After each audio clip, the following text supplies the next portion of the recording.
Team Canada is currently making histories. Despite their roller coaster of a performance in the FIBA World Cup, they've done it. They finally broke through that glass ceiling as Team Canada has qualified for the Paris Olympics. And this is huge just for the country, for basketball here in Canada. And they had a very exciting matchup against Spain, who are the reigning FIBA champions. They have a very, very exciting matchup happening tomorrow against Luka Doncic. So we'll break it all down regarding Team Canada and international action. And while Team Canada is currently making history, I feel like I've been pushed back into the past at least a couple years, as the Raptors, according to an anonymous NBA executive, have once again been linked to Giannis Antentokumpo. So we'll break down that report, see if there's any actual legs to that in this video. So lots of exciting stuff to break down. I'm back in the studio, back in St. John, so ready to dive into everything Toronto Raptors and Canada basketball to keep things rolling. So without further ado, let's jump to the first topic of discussion. The first thing we're taking a look at is Team Canada making history. And this is something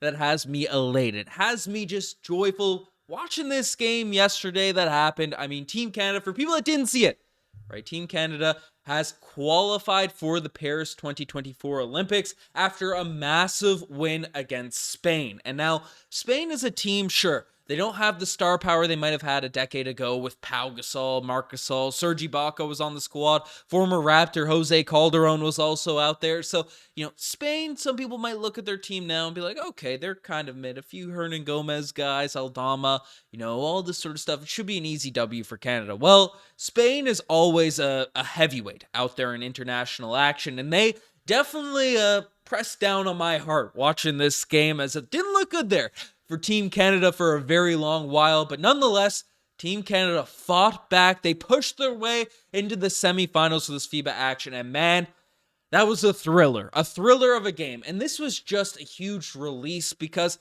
Team Canada hasn't been able to qualify for the Olympics the past few years. They haven't been able to do it since 2001. And they've had a lot of talent, or we've had a lot of talent in terms of Canada producing players, that have been in the NBA. I mean, over the past really since the 2010s, we had a couple of first overall picks going to the league, even if Anthony Bennett didn't work his way out. Wiggins has sort of turned, even if he's not fully number one pick, talent, he has been really, really solid in the NBA. But outside of that, the league has been filled with Canadians every single year. Couple guys getting selected. Feels like every second team has a Canadian on their roster. So with the amount of NBA guys that we currently have in the league, the fact that we haven't been able to make the Olympics has been shocking. And we've had some extremely disappointing performances. You can look back to, that Venezuela game where Dornekamp didn't box out and Jay Triano didn't play Wiggins, and then all that sort of stuff. You can look back to the Czech Republic and then, Satoransky out there cooking us in international action. Canada has been rocked by some random countries, some random games, and they just haven't been able to break through, despite the fact that they've had some NBA level players playing pretty well every single season. And yesterday, they were down at half. I was catching the game via FaceTime. My parents were FaceTiming it as I was watching, still flying back, making my trek back home. But man, this was just a great sight to see. And the guy that really deserves credit, and there's a few players on the team. We can look at the box score for this one.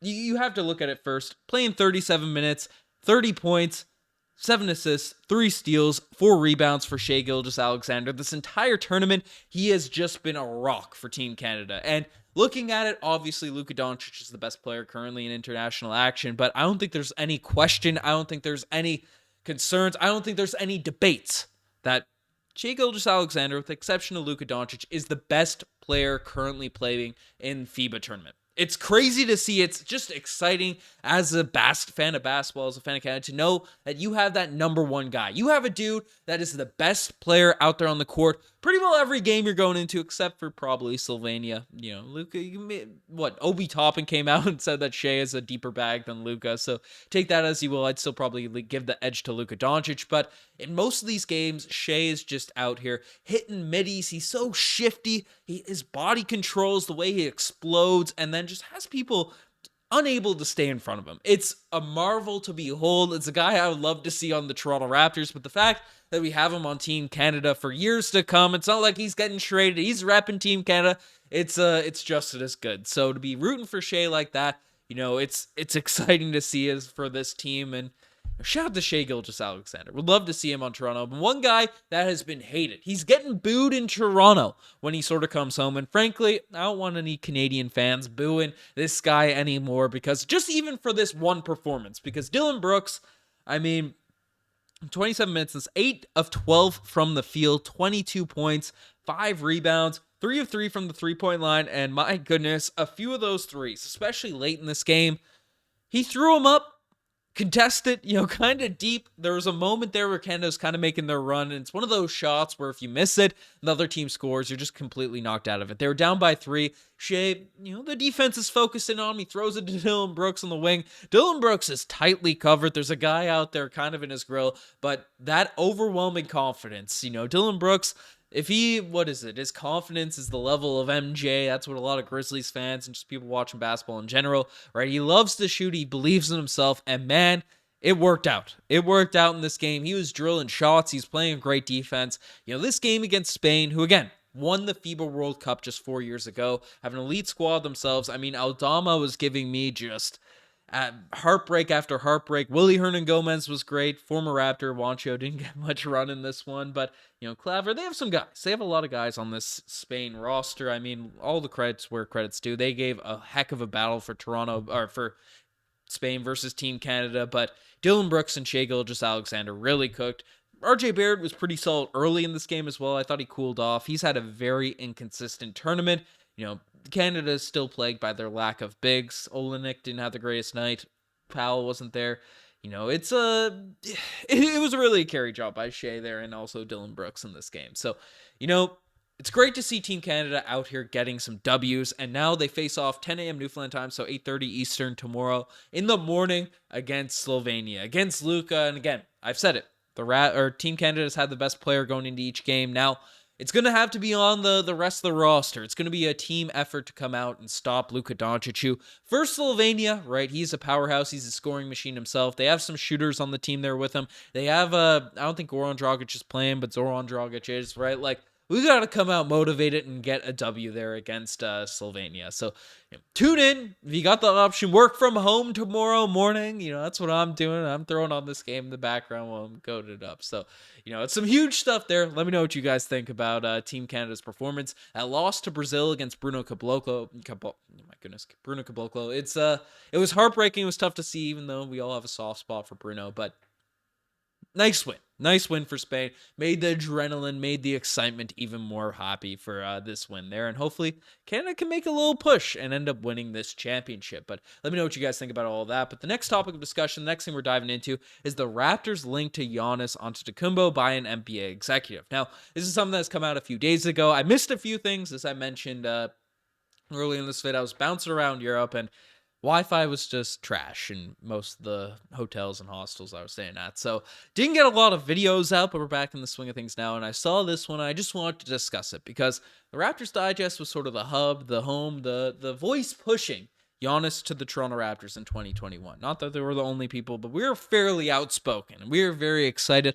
We were confident that would happen potentially. And the Raptors culture, it's kind of dwindled in recent seasons, right? They've, especially last year, things really seemed to fall apart. So the hope for landing a superstar, I feel like we have to get our house in order first before we can even start thinking about Giannis. But an NBA executive has linked the Toronto Raptors to the league's former NBA champion, two-time MVP, once again. It's basically, he talked about how the Knicks and the big teams, the farm of this report coming from Heavy.com, right? Those are the teams that are always listed in the headlines and these types of things. But NBA executive listed 3 teams that could potentially be actual suitors for Giannis. And he brought up Oklahoma City Thunder as the main one with all of their assets, all their players. I mean, Giannis and Shai would be a remarkable duo there, so I can't take that away. Talked about the Spurs and Victor Wembanyama pairing, and then also talked about the Toronto Raptors. As the Raptors team president, who has long sought to acquire Antetokumpo with his star caliber assets on hand, and some combination of Scotty Barnes, OG Anunoby, and or Pascal Siakam, Milwaukee could be tempted into a deal.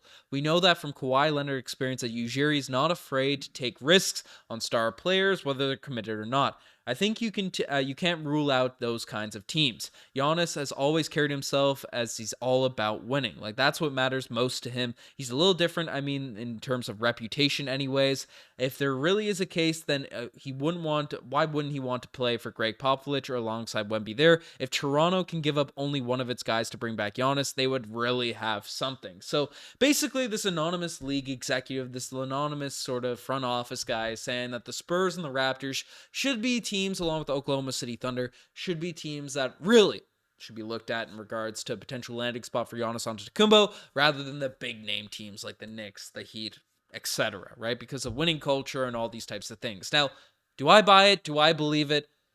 I think we have a culture. I think even though last year was tumultuous, it was a mess, and it did turn off a lot of Toronto Raptors fans from the squad. I'm sure people around the NBA, the losing, the bickering, the bantering, all that type of stuff. But we're not that far removed. We still have the same front office regime to where if we have a solid season this year, if Darko Rajakovic, none of the offseason stuff ends up coming into the season, the talks this year. And I think, I don't know, looking at that lawsuit, I feel like a lot of Raptors fans are kind of underestimating how bad that could be for this team, but maybe it's not. We haven't heard much since that initial lawsuit was filed, but we'll keep you guys posted onto that. But if everything sort of smoothens out with Darko Rajakovic, I am extremely excited to see what he's able to do with this roster. Some of the young guys like Scotty develop, OG Anunoby maybe take a leap, right? We turn things around this season, and then maybe we could be players. We could jump into the Giannis sweepstakes once again. I definitely believe Masai Ujiri, if there's any chance to land Giannis, he'll be all in on it. But I don't know. As things have gone, we need to figure out our own stuff in-house first before we get excited about Giannis Antetokumpo, before we bring back Giannis Watch on the old Raptors Digest. But let me know what you guys think about all this Toronto Raptors Team Canada news. Definitely tune into the matchup. I know most people are on Eastern time that are watching this, but 8:30 Eastern, 10 o'clock Newfoundland time for our viewers. Can't do the West Coast time. Doesn't check out in the brain, but you guys are the best to make this far. Subscribe to the channel if you haven't already. We'll be back to our regular scheduled content, the daily stuff going down, starting again today, tomorrow. I apologize for the little break. I was planning on making more videos, but it was just an absolute mess to record those. But folks, you guys are the best. I'm signing out. Cheers.